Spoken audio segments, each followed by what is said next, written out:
What's going on, everybody? I'm Johnny Brook. Welcome back to another Craft and Workshop video. This week's video is my fourth and pretty much final shop build video. In this video, I'm going to cover getting the doors installed, adding all the trim, doing the final electrical work, and then moving all of my stuff in. So without further ado, let's go ahead and get started with the project.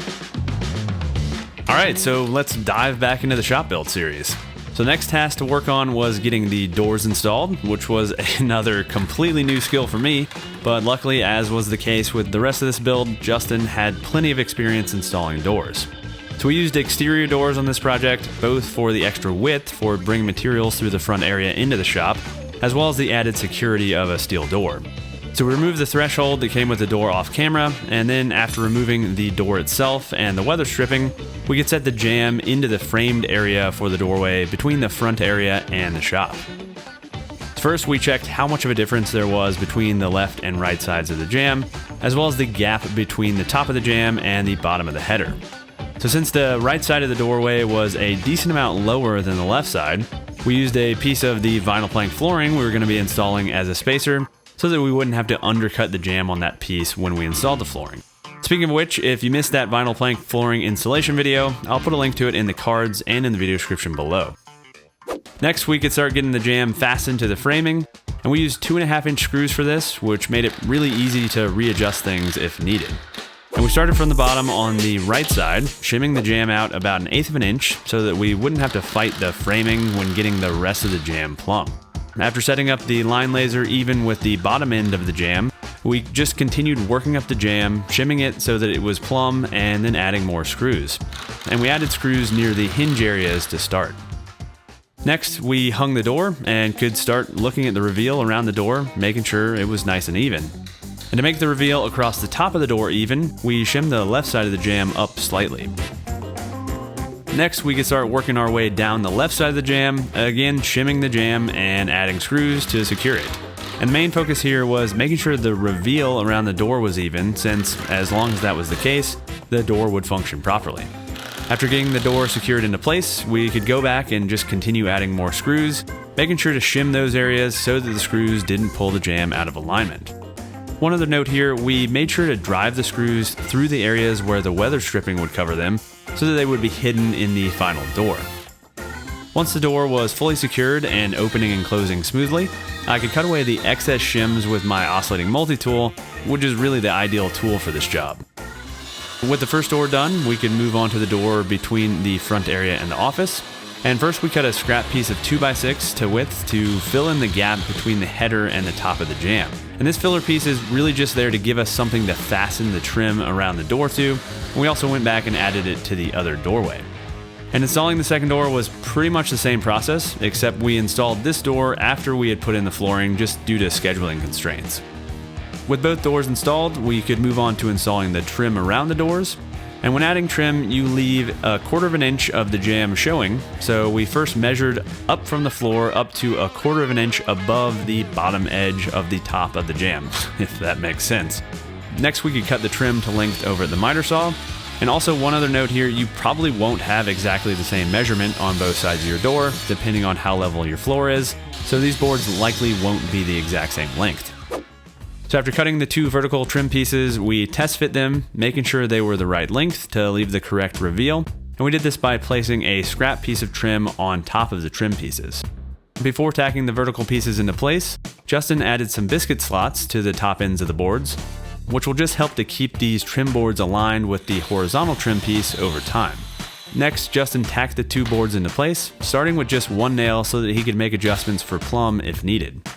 So with the side trim pieces in place, we could work on the top trim. And first we measured and cut the board to length over the miter saw. Then we transferred the line for the biscuits from the side trim to the top trim, and then cut the biscuit slots. And after dry fitting the board, we could permanently attach it by adding glue to the biscuit slots, adding biscuits, placing the top trim, and then nailing everything into place.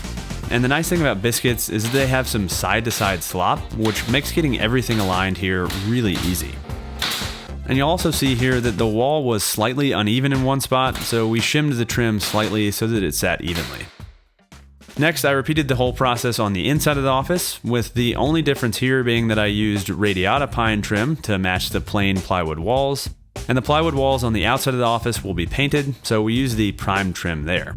And if you want to see how we added the trim along the floors in this front area, again, go check out that vinyl plank flooring video, as I covered that whole process in detail in that video. So with the doors installed, next I could work on adding the handles and deadbolts. And once again, security is one of my primary concerns in this space, so I did add a deadbolt at both doors. First, I worked on getting the handle installed, which had to be ADA compliant since this is a commercial space. And to start, I installed the latch by screwing it into place. And the latch plate was a little bit bigger than the area that was already cut, so I marked around the plate with a utility knife and then chiseled out the area to match. Once that was chiseled out, I could reinstall the latch and then get the handle installed. And notice anything wrong here? Yes, I'm installing the handle backwards. And it's funny how your mind can just completely blank on something when you're more focused on getting the shot than on the task at hand. So after switching the orientation of the handle, I tested the handle and it worked great. The next part to get installed was the strike plate, which again needed to be custom fit to this door. And I again installed the plate, traced around it with a knife, and then chiseled out the area. Also, I've got to say, it's so satisfying how easy this pine jamb was to work with. It cut extremely easily compared to the hardwoods I'm used to working with, and it was just super simple to get a clean line. So after installing the strike plate, I tested out the handle, and it worked perfectly. Next, I could work on getting the deadbolt installed, and let's talk about the sponsor of this week's video, Sunday. So Sunday is an awesome new service that's revolutionizing the way you care for your lawn. They deliver custom, non-toxic nutrients for your lawn direct to your door. So to get started, Sunday was able to figure out the size of my lawn and my climate based on my address, and then I gave them some basic info about my lawn so they could further customize the plan. So with Sunday, you get 3 shipments for the lawn season, with the first shipment including your nutrient pouches, plus a sprayer that attaches to your hose so that you can easily apply the nutrients to your lawn. All that said, my favorite thing about Sunday is the fact that it's completely organic and non-toxic. And that's super important to me since my son plays in our lawn on a pretty much daily basis. Sunday is also much cheaper than having our lawn fertilized professionally, and it's super simple for me to apply without any special equipment. So to get $20 off your order, click the link in the video description below and use the code CW20. And thanks again to Sunday for sponsoring this week's video, and let's get back to the project.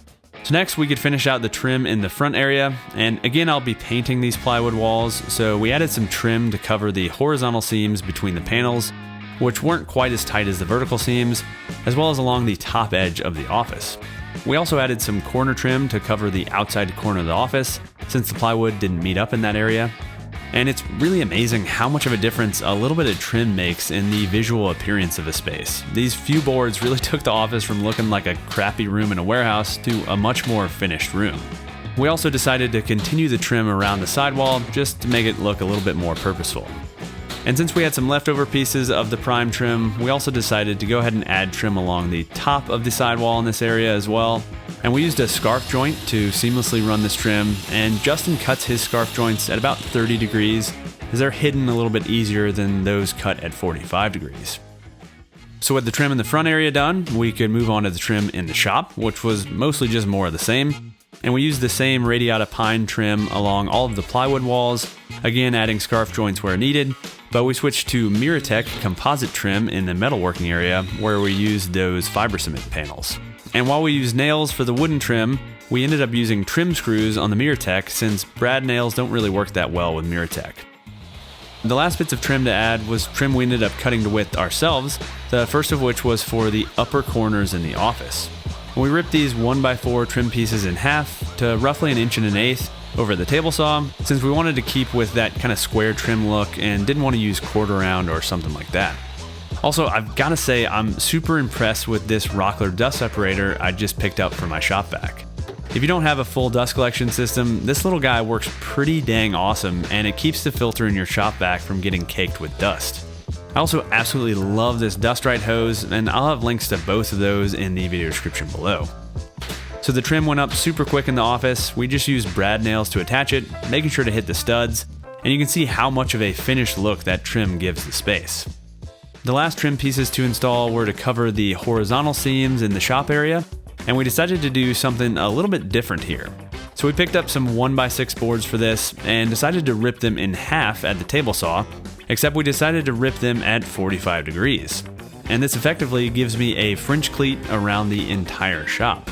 So I first marked out the center of a scrap piece of 1x6, marking a diagonal line in the center, and then lined up that line with the blade, setting the fence location. After making a test cut and verifying that the cut was right in the center of the board, I set up a feather board to keep even pressure on these 16-foot long boards, and then we could get to ripping. And this whole process went extremely fast and saved us a good bit of money versus just buying 1x4s for this trim. To install the boards, we first tacked them into place, making sure to stay in line with the laser, and then I came back and added screws. Also, I'm sure some of you will say that this is pretty high for a French cleat, and that's definitely true. I likely won't use most of this trim as a cleat, but it was just as fast to rip these boards at 45 degrees and turn them into something useful. So for the screws, I used 2.5-inch deck screws everywhere but the very ends of the boards, and also made sure to hit the studs.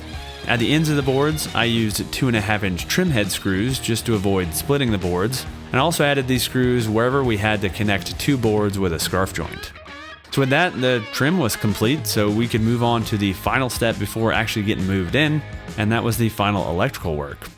With the rough-end inspection completed and passed, Robbie, my electrician, started by getting the panel wired up with all the breakers, and also added a 50 amp outlet right by the breaker for my welder and plasma cutter.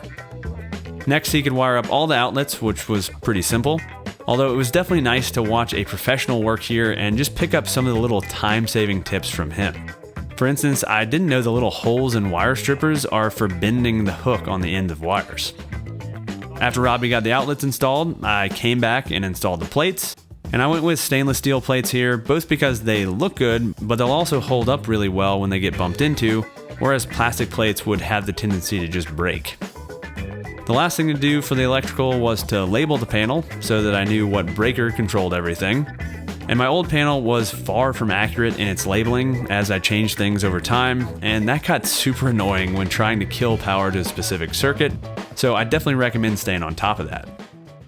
With the electrical done, the shop was pretty much ready to move into, so it was time for the big move. I actually did a pretty bad job of documenting this process, so I'm gonna rely pretty heavily on my Instagram content here. Also, if you don't follow me over there, I'm at Crafted Workshop, and I do post a decent amount, especially in my stories. So this move was a massive undertaking and took multiple days of packing and disassembly, and then a 10-hour day of actual moving, even with 4 movers and a 40-foot box truck with a lift gate as help. So after that long, grueling day of moving, and after I got everything back into the shop, it was time for the pretty massive task of putting it all back together. Now, I referred back to the SketchUp model I created a ton, and it was incredibly useful during this whole process. So I started by getting the French cleat wall hung up, but unfortunately mixed up the numbers in my head and placed it about 100 inches too far down the wall in the shop, so I did have to redo that a little bit later. The miter saw station was next, and the trickiest part there was just trying to level the whole thing on this jacked up floor. I actually ended up shimming up the entire right bank of drawers with scraps of the trim just to even things out. After finishing up the miter saw station, I moved the French cleat wall into the correct place, and luckily the outlet box cutout I had cut still lined up in that area.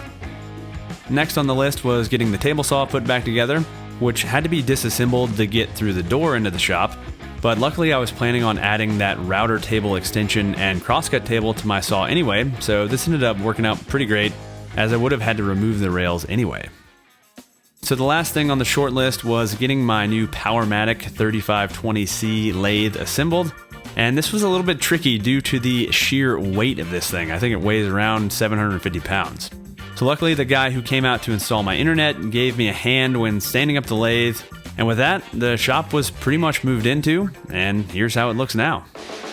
All right, hopefully you guys enjoyed this one, and hopefully you enjoyed this series. This has been a huge undertaking for me, and I am just so happy with the way everything has come together here. It's starting to feel a lot more like home here. I've got my French cleat wall up, I've got the miter saw station going. Still have a lot to do. In future videos, I'm gonna be covering putting in mini splits, both back in the shop space as well as in the front space. I'm also gonna be covering putting in a new dust collection system, which I'm super excited about, and then just general kind of getting set up around the shop. So lots of shop projects in the future, so stay tuned for that. If you guys aren't already, go ahead and get subscribed so you don't miss those. Also ring that little notification bell. Also, as always, I have a list of all the tools and materials I used on this build in the video description below, in case you're interested in that. All right, thanks for watching, everybody. Thank you for your support during this whole shop build series, and stay tuned for more big things to come. All right, thanks, y'all.